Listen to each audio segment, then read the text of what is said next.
Salut les amis, j'espère que vous allez bien. Bienvenue dans un chat de motivation by Sandy, un espace où on s'édifie, on s'encourage, mais surtout un espace où on se fait du bien tous ensemble. Alors rejoins-nous car ici il déborde de joie, d'amour et surtout de bienveillance. Pour annoncer le sujet du jour, laissez-moi prendre un ton grave et solennel, car il est d'une extrême gravité. Un sujet de la plus haute importance. Un sujet qui a réuni un collège des meilleurs scientifiques et sociologues au monde. Un sujet souvent débattu mais jamais résolu. Un sujet classé sensible. Il s'agit de, il s'agit de, il s'agit de nous, les femmes. Car oui, nous sommes, je pense, un mystère pour les hommes, mais ce que vous ne savez pas est que parfois nous sommes un mystère pour nous-mêmes. Donc, étant profondément altruiste et d'humeur partageuse aujourd'hui, j'ai voulu venir en aide aux hommes. Oui, oui, j'ai parfois le syndrome du sauveur. Et vous donner 5 clés principales pour nous comprendre, nous les femmes, et vous sortir de l'obscurité profonde dans laquelle vous êtes depuis des siècles et des siècles. Oui, je sais, je ne suis absolument pas modeste. Et je l'assume. J'espère que vous comprenez mon second degré et le côté léger. Petit disclaimer. Cependant, je tiens à préciser que les points que je vais mettre en avant relèvent de ma propre expérience et de mon observation. Ils peuvent donc ne pas être applicables à tout le monde. Donc, sans plus tarder, ouvrons notre boîte à outils non exhaustive, je précise, mais qui, je pense, sera fort utile. Alors, boîte à outils numéro 1. Sache que tout d'abord, une femme, ce sont des contradictions. Oui, des contradictions. Je discutais la semaine dernière avec une copine qui me parlait d'un de ses crushs. Vous savez, ce genre de conversation. Oui, je l'aime bien, etc., etc. Oui, il est beau. Voilà, vous voyez ce que je veux dire. Je l'écoutais me raconter leurs échanges et me dire ô combien leur discussion lui faisait du bien. Elle m'expliquait, et ce de manière très sérieuse, vouloir que son crush l'appelle plus régulièrement, alors que dans le même temps, elle affichait une attitude totalement distante et désintéressée. Elle s'étonnait que celui-ci interprète son attitude comme un red flag. Oui, les filles, vous savez, je pense de quoi je parle, quand on veut se donner un genre et tout et tout. Et elle m'expliquait de manière très sérieuse et convaincue que normalement, il aurait dû comprendre le contraire. Je tiens aussi à préciser de manière plutôt sérieuse que ces contradictions ne s'appliquent pas quand on parle de consentement, bien évidemment. Quand une femme vous dit non, c'est non. Je précise pour les esprits un peu retors. Boîte à outils numéro segundo. Une femme, ce sont des hormones. Ah là là là là, des fois je me demande ce qu'on a bien pu faire au bon Dieu pour mériter ça. Nous sommes toujours dans un cycle. Le cycle prémenstruel, le cycle menstruel, le cycle post-menstruel. Et quand ce n'est pas le cas, 2 possibilités. Soit on est enceinte, soit on est dans un cycle de pré- ou de post-ménopause, ce qui n'arrange rien en plus.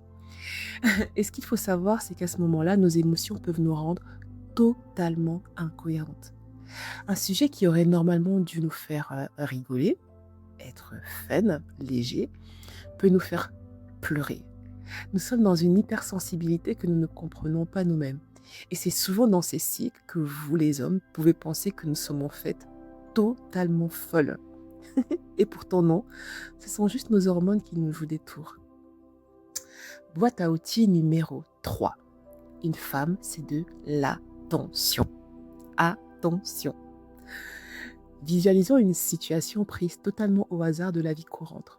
Votre compagne rentre, elle a fait une nouvelle coiffure. Elle passe devant vous, l'air de rien, en faisant semblant de chercher quelque chose. Elle passe encore et encore. Vous ne la calculez pas. Et pire, vous ne remarquez rien. En désespoir de cause, elle se met devant vous et dit tu n'as pas remarqué quelque chose de différent chez moi ? Et c'est souvent à ce moment que vous, les hommes, êtes en PLS. Et votre esprit vous dit Mayday, Mayday, appel à toutes les unités. Aidez-moi à trouver ce qui a changé chez elle.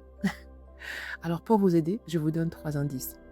Généralement, quand une femme vous pose ce genre de questions, la réponse porte souvent sur 3 choses. Généralement. Soit sur un changement de coiffure, une perte de poids ou une nouvelle tenue.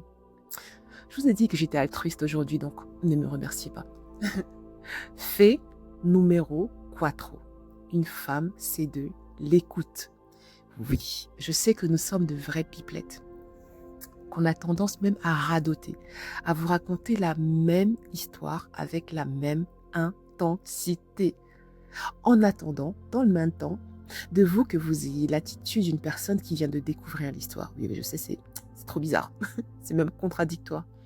Mais pour votre bien, devenez un acteur. Et écoutez-nous, même si c'est la 5368e fois que vous écoutez la même histoire et parfois dans la même journée. Il en va de votre survie relationnelle donc. Faites l'acteur, c'est mieux pour vous. Alors, fait numéro 5. Je ne sais pas pourquoi je parle en espagnol. Hein. À la base, c'était pas du tout prévu, mais je ne sais pas. J'ai l'impression d'être polyglotte et je me dis pourquoi ne pas parler en espagnol. Alors, le fait numéro 5, votre boîte à outils, et je pense que c'est ce qui fait la beauté et la vulnérabilité des femmes. Une femme, c'est de l'amour. J'ai tendance à dire qu'une femme est comme une fleur. Elle produit la beauté, de l'entretien qu'on en fait. Arrosez-la, elle va éclore et devenir une belle plante qui illuminera votre jardin.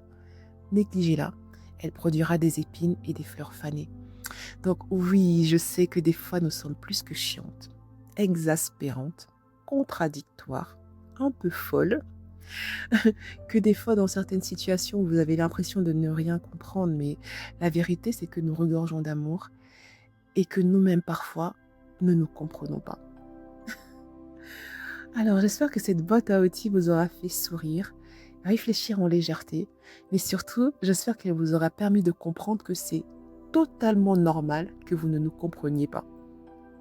Et si vous souhaitez la compléter, dites-moi en commentaire si vous avez des anecdotes ou d'autres éléments à compléter. N'hésitez surtout pas. Et petit rappel également, si cette capsule vous a plu, n'hésitez pas à liker, commenter, partager et surtout vous abonner à ma page. Je vous laisse avec cette jolie phrase d'Alain Logier qui dit « Une femme est comme une rose. Elle doit être arrosée avec soin, en prenant garde aux épines de la vérité. » Je vous souhaite une merveilleuse journée et je vous dis à très bientôt dans un shot de motivation by Sandy. Bisous!